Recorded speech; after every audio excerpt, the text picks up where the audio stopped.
Assalamualaikum warahmatullahi wabarakatuh. Saya Nadia Salsabila dengan NIM K4318040 dari Program Studi Pendidikan Biologi Fakultas Keguruan dan Ilmu Pendidikan Universitas 11 Maret Surakarta. Di sini saya akan menyampaikan mengenai sistem endokrin. Nah, sebelumnya, apa sih sistem endokrin itu? Sistem endokrin merupakan sistem kelenjar yang memproduksi substans untuk digunakan di dalam tubuh. Kelenjar endokrin mengeluarkan substansi yang tetap beredar dan bekerja di dalam tubuh, yakni hormon. Nah, hormon akan diedarkan oleh darah ke sel yang memiliki reseptor. Sistem endokrin dalam kaitannya dengan sistem syaraf berfungsi untuk mengontrol dan memadukan fungsi tubuh. Kedua sistem ini bersama-sama bekerja untuk mempertahankan homeostasis tubuh. Fungsi mereka satu sama lain saling berhubungan, namun dapat dibedakan dengan karakteristik tertentu. Misalnya, medula adrenal dan kelenjar hipofisis posterior yang mempunyai asal dari syaraf. Jika keduanya dihancurkan atau diangkat, maka fungsi dari kedua kelenjar ini sebagian diambil alih oleh sistem syaraf. Nah, untuk macam-macam kelenjar endokrin dapat dilihat dari gambar berikut ini. Selanjutnya, hormon apa saja sih yang dihasilkan pada sistem endokrin ini? Nah, dalam tubuh manusia ada 7 kelenjar endokrin yang penting, yakni hipofisis, tiroid, paratiroid, kelenjar adrenalin, pankreas, ovarium, serta testis. Oke, kelenjar endokrin yang pertama yang akan dibahas adalah kelenjar hipofisis. Kelenjar hipofisis, atau yang disebut juga dengan master of gland, atau kelenjar pengendali, karena menghasilkan bermacam-macam hormon yang mengatur kegiatan kelenjar lainnya. Kelenjar ini berbentuk bulat dan berukuran kecil dengan diameter 1,3 cm. Nah, organnya disebut sebagai hipotalamus. Hipotalamus menghasilkan beberapa jenis hormon, di antaranya yang pertama, corticotropin releasing hormone atau CRH, yang kedua, gonadotropin releasing hormone atau GnRH, yang ketiga, tyrotropin releasing hormone atau TRH, dan yang terakhir, prolactin releasing hormone atau PRH. Berikut adalah contoh dari hormon yang dihasilkan oleh organ hipotalamus yang akan mempengaruhi hipofisis. Hipotalamus menghasilkan gerotropin releasing hormone yang dibawa oleh darah dan berpengaruh terhadap reseptor-reseptor yang ada di hipofisis anterior. Pada bagian hipofisis anterior, TRH akan mempengaruhi sel-sel tersebut untuk mensekresikan hormon TSH. Nah, hipofisis ini disebut sebagai master of gland karena dapat mengatur pengeluaran hormon pada kelenjar endokrin yang lain. Hipofisis dibagi menjadi hipofisis bagian anterior, bagian tengah, dan bagian posterior.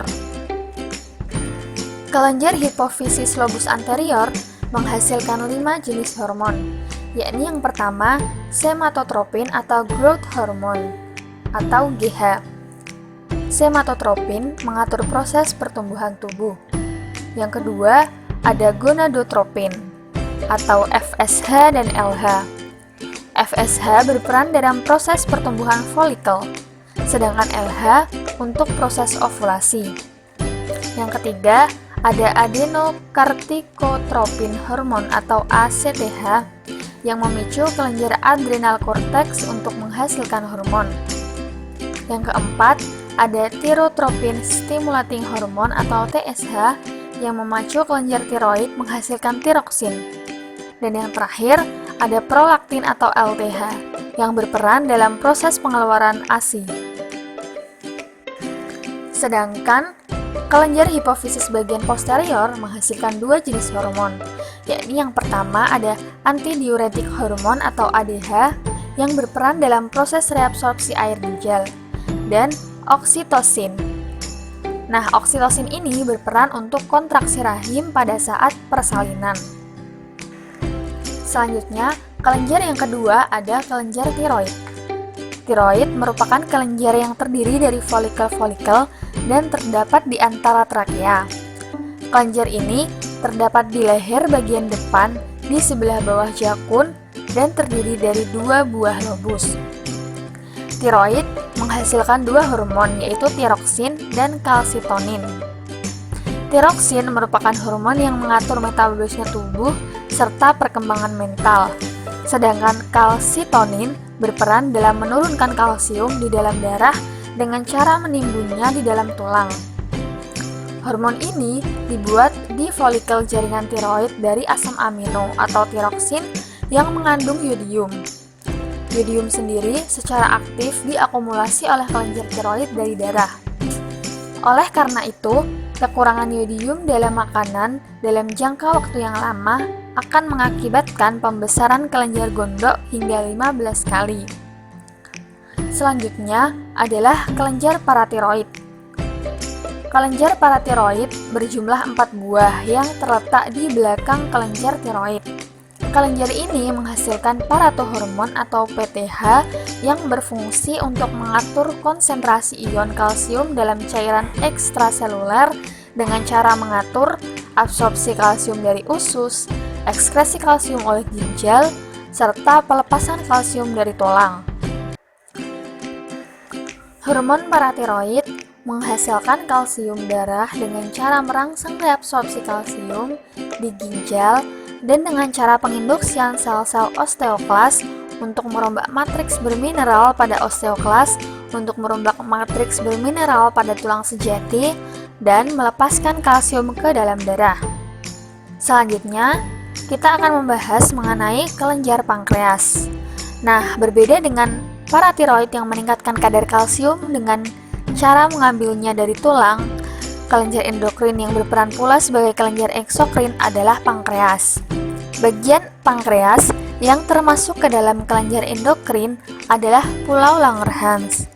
Pada bagian pulau Langerhans terdapat 3 jenis sel, yaitu sel alfa, sel beta, dan sel delta. Sel alfa pulau Langerhans menghasilkan glukagon yang berperan dalam meningkatkan kadar glukosa dalam darah.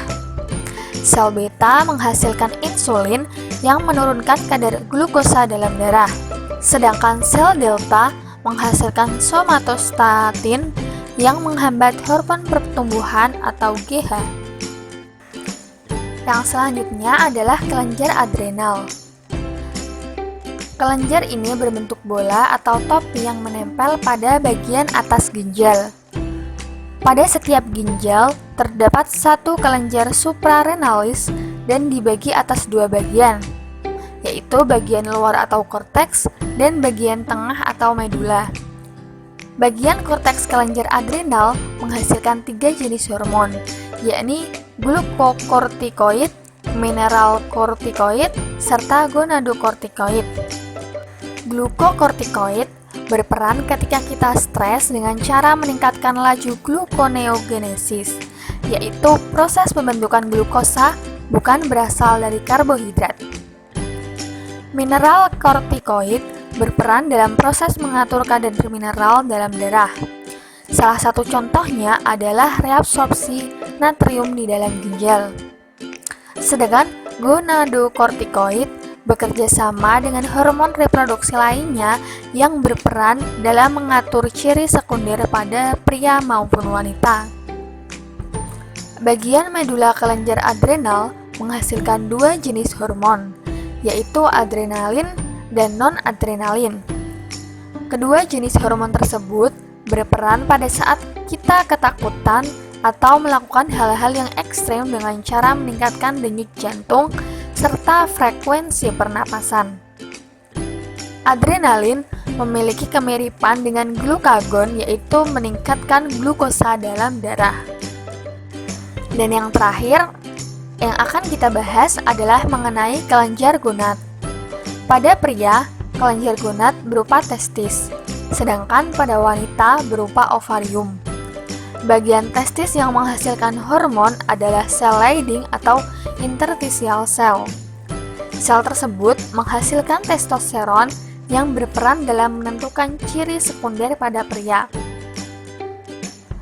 Ovarium menghasilkan 2 jenis hormon, yaitu estrogen dan progesteron.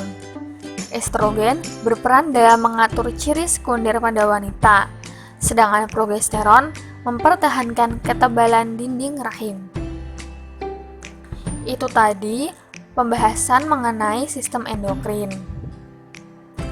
Sekian yang dapat saya sampaikan. Terima kasih.